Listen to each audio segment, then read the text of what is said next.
U.S. President Donald Trump is upending global trade and world economies with his protectionist tariff policies. His latest so-called Liberation Day tariff plan, set to take effect on most countries August 7th, will increase the average effective import duty of most goods coming into the U.S. to more than 18%, according to a report from Yale University, the highest rate in almost a century. By comparison, a year ago, it was 1.2%. According to the report, increased import duties will set back average American households about $2,400 this year, ranging from a minimum of 10% on allies like the UK to a high of 41% on Syria. The unpredictability around the tariffs has stymied global trade, hindered businesses, and caused Americans to dig deeper into their pockets.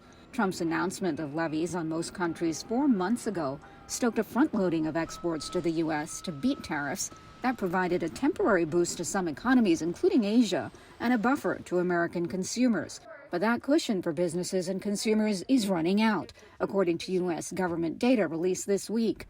It shows inflation is on the rise and the labor market is bleeding jobs at a much faster pace than originally projected, as American businesses pull back on hiring amid the uncertainty fueled by Trump's trade policies. While some economies then executed trade deals ahead of Trump's self-imposed August 1st deadline, including the Philippines, Japan, South Korea, and the European Union, are breathing a sigh of relief, other countries are dismayed or simply puzzled at the modified rates. Geopolitics appear to have played a part in determining import levies on nations like Brazil and India. Canada's decision to recognize Palestine as a state, as well as its U.S. agricultural policy, reportedly led to a tariff increase from 25% to 35%. Well, they have to pay a fair rate. That's all. It's very simple.